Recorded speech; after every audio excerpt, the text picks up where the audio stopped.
Images from a national championship run and moment in Austin, Texas. Kenneth Rooks celebrating with his team. Welcome back to BYU Sports Nation. We are live in Studio B.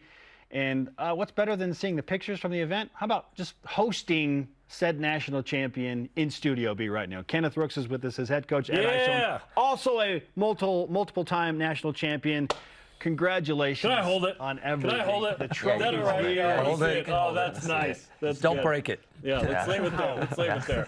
Kenneth, this is a relatively quick trip back here to Studio B. We were talking to you not that long ago, and now you're back as a national champion. How are things right now? How are you processing all of this? I mean, I'm super excited. I'm super stoked. I was able to get the win. I think I'm still taking it in, still processing, but it's pretty exciting, and it's awesome because Coach Eyestone has also been able to have that opportunity, and it's kind of cool just being there in Austin, where he also was able to win. Yeah. Kenneth is obviously a low-key guy, Coach. Yeah. We know this. He just goes about his business. Wins the national championship. Not a big deal. Whatever. He had to be back in class on Monday for his engineering classes. We wanted to have you on the show. He's like, I got class, man. Other things to do. Yeah. What was it like for you emotionally watching him compete in the steeplechase, and then when you're seeing him come down the home stretch and you're like, he's going to be the national champion? What's that like for you? Well, it's nerve-wracking for the coach, especially when the coach realizes that he has the opportunity and really he should win the race.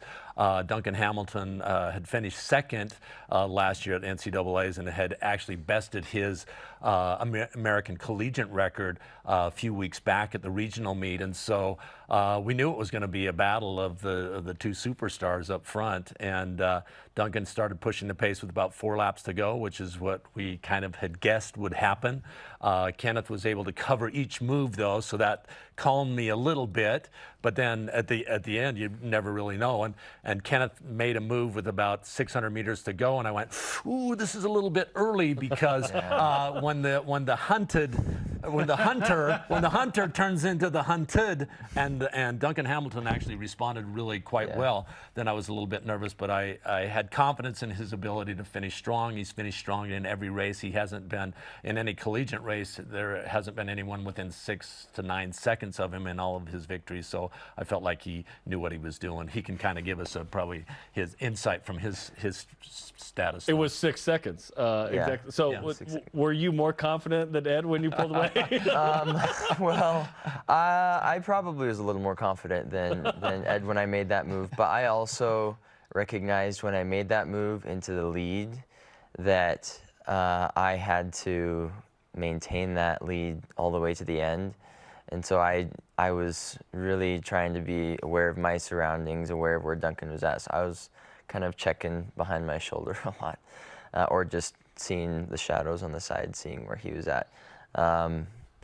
But with 200 to go, and I realized I started to pull away a little bit, that's when I knew I was safe as long as I stayed on my feet. Yeah.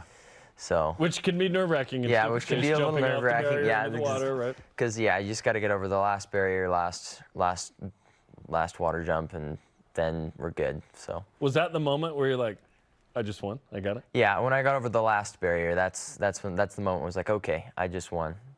So. What do you have left in the tank at that point? What do I have left in the tank? Do you have a second win when you're like, I'm going to win? Like, does it energize you, or are you hanging on? I think it energizes. Me because you get excited that you're gonna win, and so yeah, you just have that little burst of positive energy at the end. Although you're hurting at the end. I was hurting at the end. But. You don't look like you're hurting though. Like you're a smooth customer, like you were saying, Ed. Like when you cross the finish line, when does it kind of set in what you did? And hey, you won, and you won convincingly. And I love, John Anderson's right there. I was there Friday night. I'm actually watching this, by the way, on a plane about to land in Austin. And then I hurried over to the track and watched Casey's race, as I mentioned, but couldn't find you guys after. Otherwise, I would have partied. But what's it like in that moment to do an interview where you're huffing and puffing after that? Because it's always funny. It's like, hey, you just ran. What's up? And you're like... Yeah, well, I was huffing and puffing just a little bit, but I actually was able to get a little bit of a break because I was able to go give Coach a hug and give my parents a hug and stuff like that. So actually, no, my parents weren't there until after a little bit later, but my teammates a hug, my coach and my teammates. So I was still kind of huffing and puffing, but I actually had a little bit of time to catch my breath a little bit. He recovered quickly. Yeah. He's in great shape right now, and it truly was inspiring the way that he was able to pull that off. Because once he took that, when you take a lead that far out, you need to take it with authority. You need to try to discourage the guy that's running behind you. Yeah. And even though Duncan mustered some energy to stay with him for another 300 meters or so. Yeah. Kenneth is such a good hurdler that at each hurdle over that last little bit, he was picking up a half a stride, and then Duncan would have to put his head back down, and then another hurdle, and then he would expand that lead. And the last water jump, Kenneth was really flawless. Hamilton stumbled a little bit. And then I think what he needs to work on a little bit is just thinking about, am I going to put my hands up with authority as I cross the line? As I come up? Is it the I'm number one sort of thing? Kenneth is too humble to do that. So I think he put his hands up at the end, but it was kind of like, I'm really too humble to this, but I think I'm supposed to. It was like halfway. So half saying, yay. And you had so many national championships, you got to think about what you were doing on the next one. Yeah. I actually did rehearse a couple of times. Did you pull off the Triple Crown? What is it? Fall 84 and then into 85? Was that it? Yeah. The track 85? Cross country and then the 5 and 10. Yeah. And one of those is in Austin. Or was it the two? The 5 and 10 were in Austin. The 5 and the 10 in Austin. Yeah. What was it like to do it in the same place? Was it the same track, Mike Myers Stadium? No, I think back in the day, the track was located in the football stadium. And quite frankly, that was 37 years ago, 38 years ago. So in DKR. Yeah.